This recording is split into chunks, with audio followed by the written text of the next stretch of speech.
하나님의 말씀 에스더 2장 1절의 말씀을 함께 봉독하도록 하겠습니다. 구약 성경 에스더 2장 1절의 말씀을 한 마음으로 함께 봉독하겠습니다.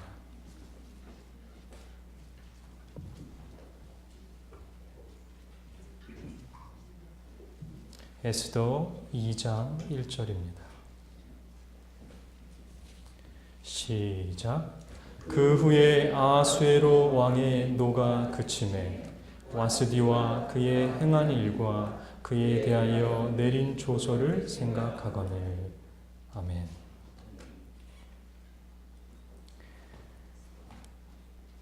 사랑하는 아버지와 사랑하는 남편을 잃은 강옥희 집사님과 유가족들에게 하나님의 위로의 은혜가 임해 주시기를 간절히 기도합니다. 아멘.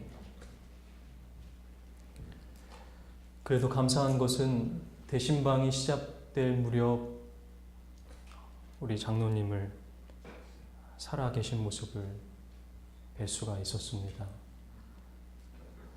함께 손을 붙잡고 기도했던 기억이 있는데 이렇게 빨리 우리 곁을 떠나게 되셨습니다.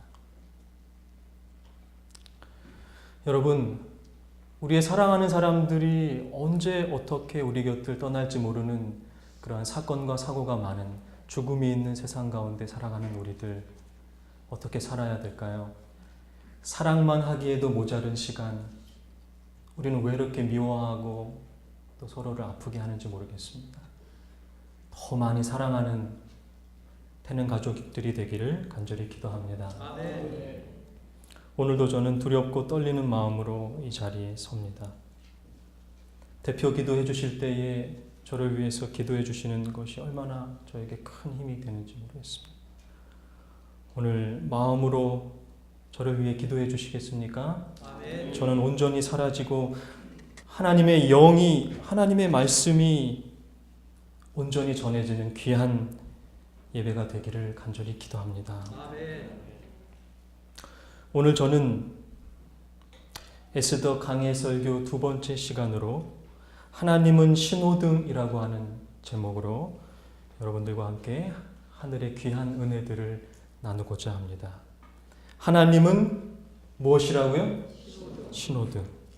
여러분, 왜 하나님은 신호등일까요?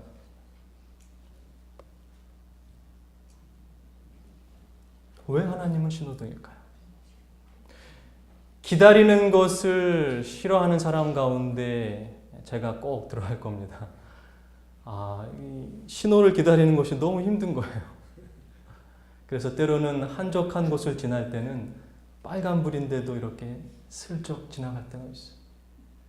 그때 그 순간 뒤에 앉아있던 저희 아들이 천진난만한 목소리로 저에게 이렇게 이야기하는 거예요. 아빠, 빨간불인데 왜 지나가? 그때는 정말 빨간불이었어? 이렇게 은근슬쩍 넘어가 보는 겁니다. 여러분, 왜 하나님은 신호등일까요? 내가 원하는 때에 켜지지 않더라도 최고의 타이밍에 나를 보내시는 하나님. 하나님은 신호등입니다. 여러분, 우리의 삶에 하나님이 신호등 되어주신다는 거예요. 그런데 우리는 자꾸 우리 마음대로 건너려고 하는 거예요. 우리의 인생길을. 하나님은 분명 우리의 삶 가운데 빨간불을 켜놓으시고 기다려라 말씀하시는데 우리는 그것을 기다리기가 너무 힘든 거예요. 그래서 내 마음대로 우리의 인생길을 건너갈 때에 큰일이 나는 겁니다. 죽다가 살아나기도 하고 고생하는 거예요. 우리가 빨간불에 지나가면 정말 큰일이 나는 것처럼 우리의 인생에 빨간불이 켜져 있을 때에 우리가 우리의 마음대로 지나갈 때에 우리는 너무나도 큰 어려움을 겪게 된다는 거예요. 하나님은 우리의 인생의 가장 적절한 순간에 파란불을, 녹색불을 켜주시는 분이심을 믿게 되시기를 바랍니다. 아멘. 그 하나님의 신호등을 바라보고 우리는 건너가기만 하면 되는 거예요. 오늘 이 시간 우리의 삶의 신호등 되시는 하나님을 믿고 우리의 삶을 맡기게 되는 우리 모두가 되기를 간절히 기도합니다. 아멘. 어떤 교회에서 이 교회가 너무 낡아서 이제 교회를 좀 수리해야 되는 상황이 벌어졌어요. 그래서 목사님이 어쩔 수 없이 교인들에게 헌금을 호소할 수밖에 없는 그런 부담을 안게 된 겁니다. 이제 막 잠도 안 오는 거예요. 다음날 이제 설교를 해야 되는데 기도를 세게 하고 잠을 청하고 반주자에게 와서 이렇게 호소할 때 좀 반주도 이렇게 하고 이렇게 이야기를 한 겁니다. 그런데 아침이 됐는데 이 정식 반주자가 무슨 일이 있어서 못 나오게 됐다는 거예요. 엎친 데 덮친 격으로 안 그래도 부담이 되는데 그래서 빨리 임시 반주자를 이제 소개를 받고 오게 한 다음에 설교할 때에 이 재정적인 문제를 호소할 때 아주 감동적인 반주를 해달라고 이야기를 한 겁니다. 그리고는 목사님이 설교를 이제 하시면서 교인들에게 호소하는 거예요. 사랑하는 성도 여러분, 사랑하는 이 교회, 하나님이 세우신 이 교회가 이렇게 낡아서야 되겠습니까? 여러분, 하나님께서 이 교회를 새롭게 바꾸시기를 원하십니다. 오늘 이 시간 100만 원 혹은 100만 원 이상 헌금하실 우리 성도들은 이 자리에서 일어나 주시기를 바랍니다. 한 명도 안 일어나시네요. 그 교회에서도 한 명도 일어나지 않아요. 분위기가 너무 썰렁한 거예요. 근데 반주자가 좀 졸고 있었어요. 이 중요한 순간에. 감동적인 반주를 해가지고 이렇게 격려를 해야 되는데 졸고 빨리 깨워가지고 반주하라고 했더니 이 반주자가 얼떨결에 찬미가를 펴고 반주를 했는데 애국가를 친 거예요. 동해. 그런데 여러분 놀라운 일이 일어났어요. 갑자기 사람들이 습관적으로 애국가에 맞춰서 자리에 일어나기 시작하는 거예요. 여러분 놀랍게도 그 교회는 건축 헌금이 정말 10배 넘는 헌금이 나와서 교회를 아름답게 수리했다는 거예요. 그리고 그 임시 반주자는 정식 반주자가 되고 여러분 기가 막힌 타이밍 아닙니까? 하나님은 졸고 있던 반주자도 사용하셔서 하나님의 뜻을 이루시는 분이심을 믿게 되시길 바랍니다. 여러분 타이밍이라고 하는 말은 사전적으로 가장 적절한 순간이라고 하는 그런 뜻이에요. 타이밍, 가장 적절한 순간. 그런데 여러분 하나님은 타이밍의 대가예요. 정말 대가이십니다. 가장 적절한 순간에 우리의 삶을 이끄시는 분이라는 거예요. 오늘 이 시간 하나님의 타이밍에 하나님의 가장 적절한 순간에 우리의 인생을 모두 맡기게 되기를 간절히 기도합니다. 아멘. 어떤 사람은 사랑은 연애도 타이밍이다 이러한 글을 쓴 분이 있습니다. 제가 한번 읽어보겠습니다. 우리 눈으로 한번 확인해 보시기 바랍니다. 사랑은 타이밍이다. 힘든 시기 홀로 외로움에 떨고 있을 때 살며시 다가와 손잡아주는 누군가가 있다면, 우연하게 만난 누군가에게 순간 눈에 불꽃이 튄다면, 어느 순간부터 알게 모르게 누군가가 가슴속에 들어온다면 비로소 그때 사랑이라는 꽃이 피어난다는 것을 경험하게 되지요. 그렇듯 사랑이 열매 맺기 위해서는 상대방이 누구인가 보다도 언제 다가왔는가가 더 중요할지도 모릅니다.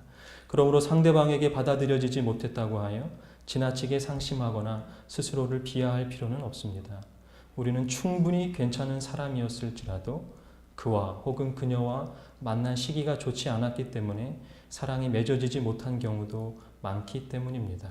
사랑은 타이밍입니다. 여러분 혹시 공감이 되십니까? 대신방을 하면서 하나님께서 2kg이 찌는 축복을 주셨습니다. 그런데 대신방을 하면서 저의 마음 가운데 깊은 고민과 근심과 기도의 제목이 생겼어요. 각 가정마다 공통된 기도의 제목은 바로 자녀들의 결혼 문제였어요. 우리 아이들 결혼 어떻게 해요? 나이가 많은 청년들도 많이 있었어요. 하나님, 저에게 중매의 은사를 허락하여 주십시오. 목회자에게 정말 필요한 은사가 중매의 은사, 그런 생각. 우리 태능교회는 중매 부장님을 좀 뽑아야 될 것 같습니다. 중매 부서, 중매 부장. 정말 우스갯소리가 아니고 정말 제가 간절한 마음이 드는 거예요. 그런데 여러분, 여러분의 가정에 사랑하는 자녀들이 혹 아직까지 결혼을 못하고 있다고 해서 그 청년들이 못났거나 그 청년들이 정말 문제가 있기 때문이 아니라 시기가 맞지 않았을 수 있다는 사실을 여러분 기억해 주시기 바랍니다. 사랑은 타이밍이 중요한 거예요. 아무리 괜찮은 사람이었을지라도 그 적절한 시기가 되지 않았을 때에 이어지지가 않을 수 있다는 거예요. 여러분 용기를 갖게 되시기 바랍니다. 영혼을 구원할 때도 마찬가지인 것 같아요. 제가 영혼을 구원할 때 정말 연애하는 심정 같아요. 밀고 당기기를 잘해야 돼요. 너무 막 세게 다가가다 보면 그 영혼이 또 멀어지게 되고 또 너무 이렇게 관심이 없으면 또 더 멀어져요. 정말 연애하는 것 같은 거예요. 최근에 한 영혼을 제가 좀 잃게 되는 경험을 했는데 저의 마음속에 상처와 아픔이 되기도 합니다. 그러나 오늘 말씀을 준비하면서 영혼 구원도 타이밍이 중요하다는 생각을 하게 되는 거예요. 시기가 있다는 것입니다. 여러분 위로와 희망을 갖게 되시기를 바랍니다. 하나님은 우리의 신호등 되시기 때문에 가장 적절한 순간에 우리의 자녀들을 맺어주실 거예요. 믿게 되시기 바랍니다. 가장 적절한 순간에 우리의 영혼들을 구원케 해주시는 하나님을 믿게 되시기를 간절히 기도합니다. 오늘 에스더 2장에도 진정한 사랑에 갈급한 한 외로운 남자가 등장합니다. 아하수에로 왕. 이 남자는 지금 외로움에 빠져 있어요. 그런데 그 외로움에 빠져 있는 순간, 그 절묘한 타이밍, 가장 적절한 순간에 한 여인을 하나님께서 등장시키십니다. 누굽니까? 네, 바로 에스더. 오늘 우리는 에스더 2장을 통하여 하나님의 뜻이 이루어지는 타이밍, 하나님의 뜻이 이루어지는 가장 적절한 순간이 어느 순간인지를 발견하게 될 것입니다. 하나님의 뜻이 이루어지는 가장 적절한 순간, 그 첫 번째 순간입니다. 여러분 에스더 1장을 보게 되면 세 번째 해, 아하수에로 왕이 된 지 세 번째 해부터 이야기가 시작되는데요. 여러분 성경의 2장을 살펴보시면 16절에 아하수에로 왕이 7번째 해의 2장의 이야기가 또 시작이 됩니다. 그러면 1장과 2장 사이에는 몇 년의 공백이 있다는 거예요?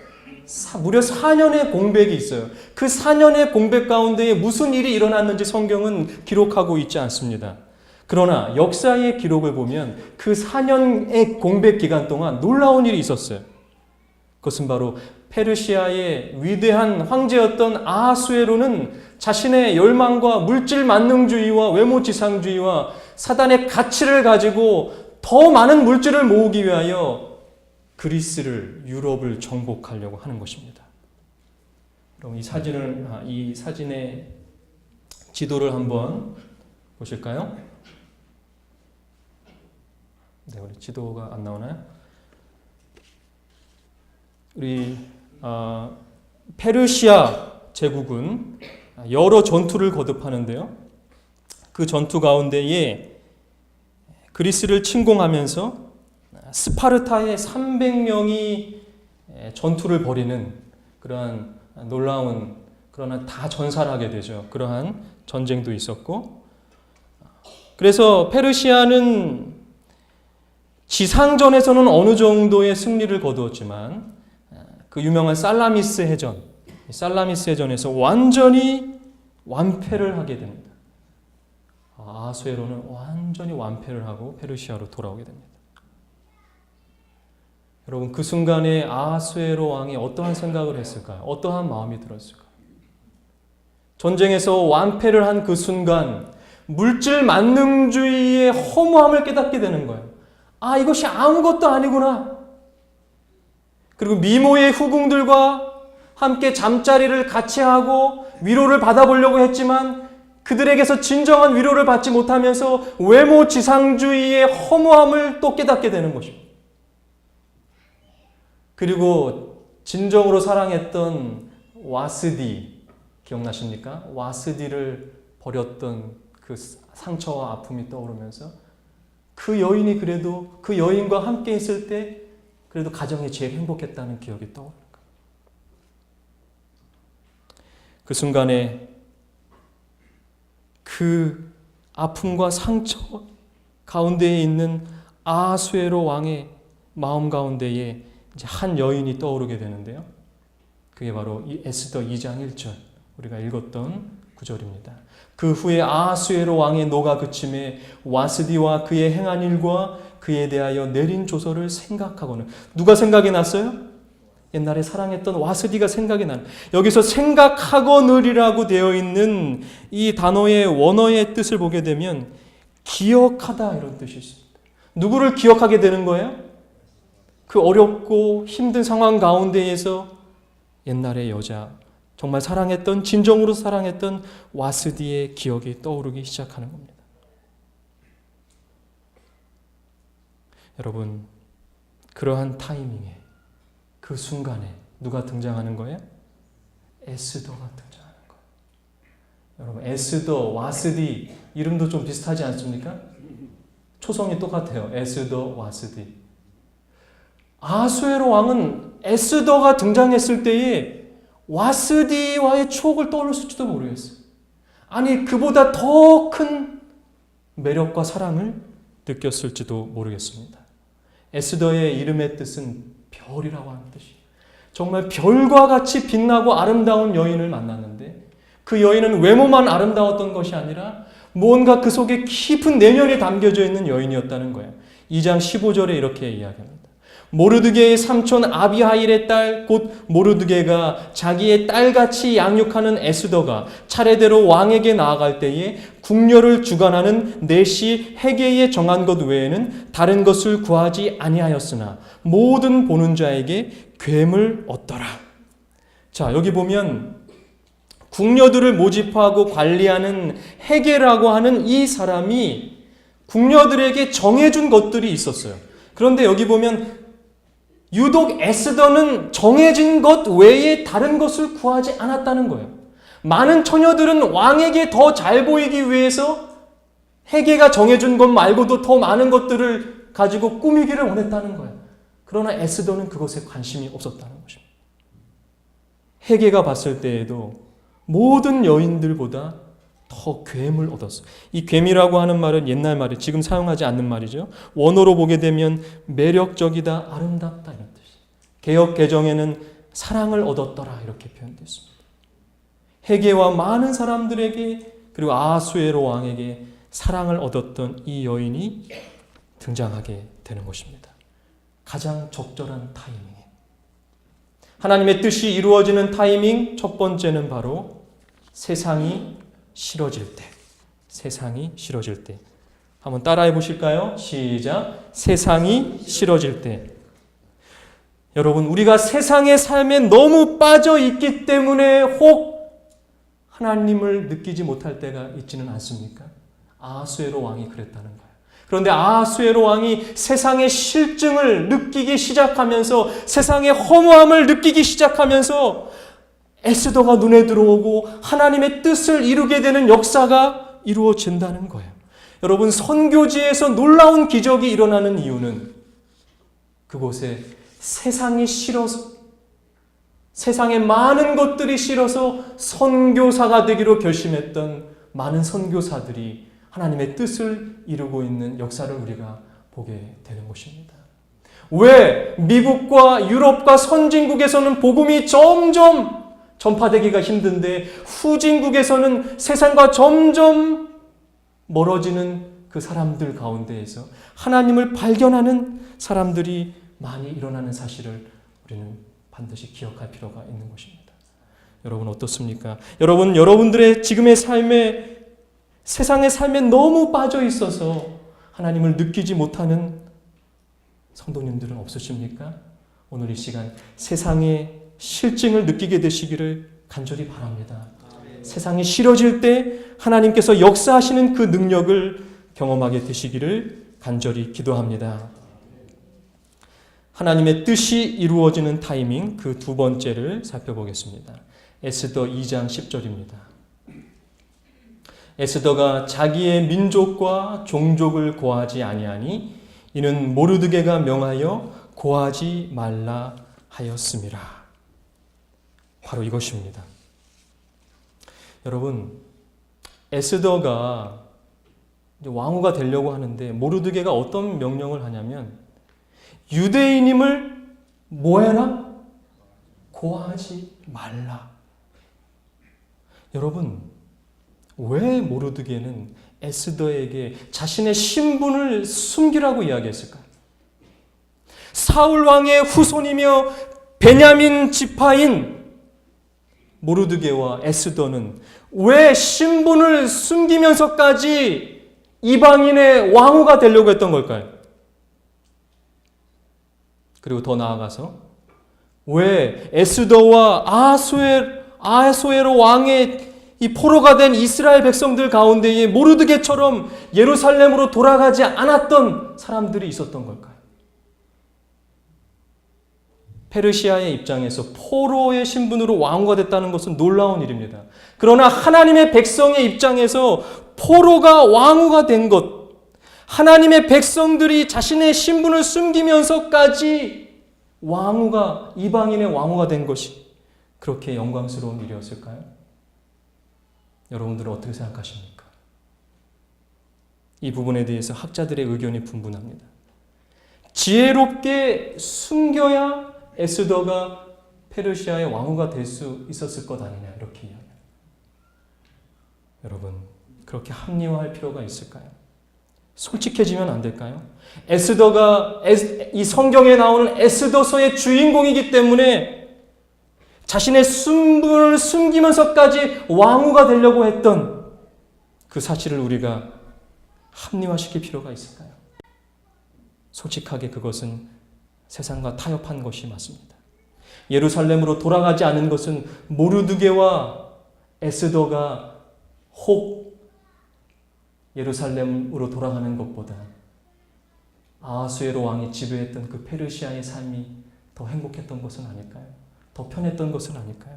예루살렘으로 돌아갔을 때 더 힘든 삶이 그들에게 주어지는 것이 힘들어서 타협한 것은 아닐까요? 우리들의 모습은 어떻습니까? 우리 그리스도인들의 모습은 어떻습니까? 우리 재림교인들의 모습은 어떻습니까? 혹시 우리들의 삶에 혹시 세상 가운데에서 타협하면서 나는 재림교인이며 그리스도인임을 숨기며 살아가고 있지는 않습니까? 제가 군대에 있을 때에 안식의 문제 때문에 관심사병이 됐어요. 관심사병이 뭔지 아십니까? 늘 이 사람은 사고를 칠지 모르기 때문에 지켜봐야 된다는 거예요. 근데 제가 있던 부대가 특공연대였습니다. 제가 이렇게 호리호리해 보여도 특공연대 출신이에요. 특공연대에서도 가장 힘들다고 하는 행정병에 제가 있었습니다. 여러분, 행정병이 뭐 하는 줄 아십니까? 우리 다른 특공대원들이 정말 열심을 다해서 훈련할 때 저는 사무실에서 워드를 작성하고 그 다음에 간부들의 이렇게 차를 타고 아주 정신적으로 너무 힘든 거예요. 그런데 저는 관심사병이었기 때문에 늘 간부들이 저를 지켜보고 있어요. 그런데 제가 안식일을 지키기 위해서 안식일 교인으로서 군대에 들어와서 꿈이 있었어요. 희망이 있었어요. 제가 안식일을 지키는 재림 군인으로서 빛과 소금이 돼서 안식일을 모르는 그 군인들에게, 전우들에게 안식일을 소개하고 전도도 하고 그렇게 하기를 결심한 것입니다. 그런데 제가 군 생활을 잘했을까요? 못했을까요? 말도 느리고 행동도 느리고 계속 혼이 나는 거야. 3주간에서 자라서 한 번도 이렇게 거친 일들 해본 적이 없어. 정말 너무 힘든 거야. 계속해서 혼이 나고 저희 마음 가운데 어떤 마음이 들었냐면 내가 이런 상황 가운데에서 안식일을 지킬 수가 있을까? 사단이 저의 마음 가운데 어떤 마음을 집어넣었냐면 안식일을 포기하라는 그런 마음, 군대에서 타협하라라고 하는 그런 마음을 저에게 자꾸 불어넣어요. 제가 대장님을 찾아갔습니다. 그리고 이렇게 이야기를 했어요. 제가 군 생활을 이렇게 못하면서까지 안식일을 지키기가 너무. 근데 그 순간 눈물이 막 너무 나는 거예요. 그때 이 대장님이 저를 데리고 교회를 가는 거예요. 제가 100일 되기 전까지는 교회를 못 나가게 그렇게 돼 있었어요. 100일 후에 이제 교회에 나가게 돼 있었고, 저는 안식일에 혼자 예배를 드리고 있었는데, 제가 세상과 타협하려고 하는 그 순간 하나님은 저를 저희 대장님과 함께 교회로 이끄셨어요.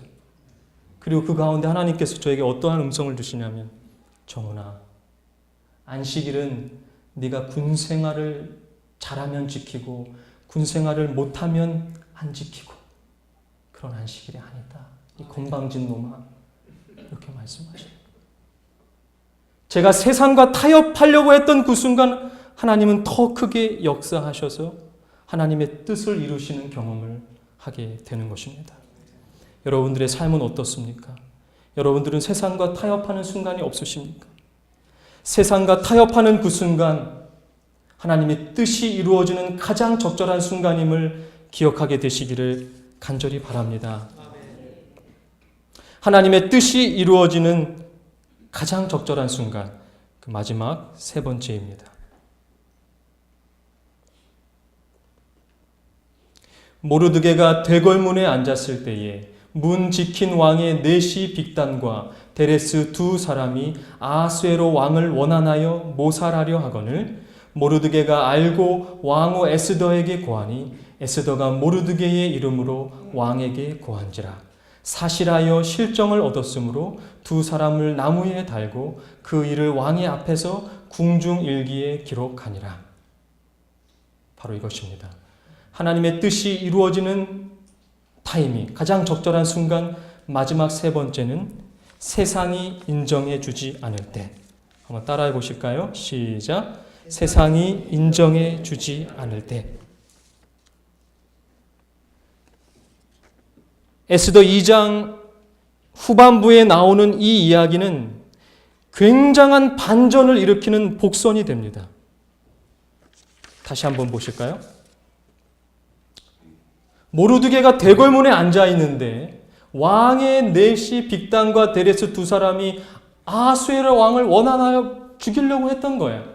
그래서 모르드게가 에스더에게 이 사실을 알리고 그 사실이 알려지면서 왕이 살게 되는 놀라운 일이 일어납니다. 그러나 성경 그 어디에도 이 일로 인하여 모르드게가 상을 받았다거나 인정을 받았다거나 칭찬을 받았다는 이야기가 전혀 나오지 않고 있다는 거예요. 여러분 혹시 하나님을 위하여, 세상을 위하여, 가족을 위하여 열심히 살아가는데 아무도 나를 인정해 주지 않는 그러한 경험이 있으십니까? 아무도 나에게 칭찬을 해주지 않고 나를 인정해 주지 않는 경험이 있으십니까? 그런데 여러분, 놀랍게도 이 사건 때문에 나중에 모르드게가 역사에 등장하게 되는 거예요. 가장 적절한 순간, 세상이 인정해 주지 않을 때, 세상이 알아주지 않을 때 하나님이 뜻을 이루신다는 그 사실을 여러분 기억하게 되시기를 간절히 바랍니다. 예수 그리스도, 그분은 철저하게 인정받지 못한 한 사람이었습니다. 심지어 사랑했던 12제자마저 예수님을 버렸어요. 그리고 십자가 앞에서 하나님으로부터 버려지는 아픔을 겪게 됩니다. 아무도 인정해주지 않는 그 십자가. 그런데 그 십자가가 하나님에게는 가장 적절한 순간이었어요. 그 십자가의 벌어지심을 통하여 우리가 구원받을 수 있음을 기억하게 되시기를 간절히 바랍니다. 시대의 소망에 이런 말씀이 있습니다. 그리스도께서는 33년간 이 세상에 계셨다. 그분은 세상의 조롱과 멸시와 조소를 참으셨으며 그분은 거절을 당하시고 십자가에 못 박히셨다. 이제 당신의 영광의 보좌로 올라가시려는 이 시간에 그분이 구원하러 오신 백성들의 배은 망덕을 회고하시면서 그분의 동정과 사랑을 그들에게서 거두시진 않으실까? 그분을 인정하는 세계, 곧 죄 없는 천사들이 그분의 명령을 수행하고자 기다리는 그곳으로 그분의 애정이 집중되지는 않을까? 그렇습니다. 여러분, 예수 그리스도가 하늘로 올라가실 때에 이제 세상에 있는 그 배은망덕한 예수 그리스도를 전혀 인정하지 않았던 그 사람들에 대한 마음이 예수님에게 있었을까요? 온 우주 거민들이 생각했을 때에 이제 예수님에게 그 배은망덕한 예수님을 전혀 인정하지 않았던 그들은 이제 잊어버리고 하늘에 있는 천사들만 생각하시기를 바라는 그 우주 거민들의 마음. 예수님, 이제 죄 없는 천사들이 하늘에서 기다리고 있으니까 그 죄 많고 예수님을 한 번도 인정하지 않았던 그 인간들은 이제 잊어버리시기를 바랍니다. 그 우주 거민들의 마음이 있었는데 예수님의 사랑은 어디에 집중됐는지 아십니까? 아니다. 그분은 세상에 두고 떠나는 당신의 사랑하는 자들에게 내가 세상 끝날까지 너희와 항상 함께 있으리라고 약속하셨다. 예수님은 이제 하늘에 가면 죄 없는 천사들과 영원한 행복을 누릴 수 있었어요. 그런데 하늘로 올라가는 그 순간에도 죄 많은 인간들에게 마음이 있었다는 거예요. 혹시 여러분의 삶 가운데 인정받지 못하고 사랑받지 못하는 삶의 경험이 있으십니까? 여러분들보다 예수님이 더 인정받지 못하고 사랑받지 못하셨음에도 불구하고 우리들을 사랑하셨던 그 예수님의 사랑을 오늘 마음속에 깊이 새기게 되시기를 간절히 바랍니다. 오늘 우리는 에스더 2장을 통하여 하나님의 뜻이 이루어지는 가장 적절한 타이밍, 순간을 발견하게 되었습니다. 그것은 첫 번째, 세상이 싫어질 때. 세상의 삶에 너무 빠져 하나님을 잊지는 않는지 우리의 삶을 되돌아보며 세상이 싫어짐을 경험하게 되시기를 간절히 바랍니다. 두 번째, 세상과 타협할 때. 세상과 타협하는 그 순간에도 하나님이 우리 가운데 역사하심을 기억하게 되시기를 간절히 바랍니다. 세 번째, 세상이 인정해주지 않을 때, 아무도 인정해주지 않았던 예수님이 십자가 위에서 그 가장 적절한 순간에 우리를 위해 죽으심으로 구원을 이루셨던 것처럼 우리가 세상으로부터, 하나님으로부터, 우리의 가족들로부터 인정받지 못한다고 하여 실망하거나 낙담하지 않으시게 되기를 간절히 바랍니다. 지난 시간에 에스더서에는 하나님의 이름이 단 한 번도 나오지 않는다고 말씀을 드렸습니다. 그렇습니다. 에스더서에는 하나님이 없는 것처럼 느껴지는 거예요.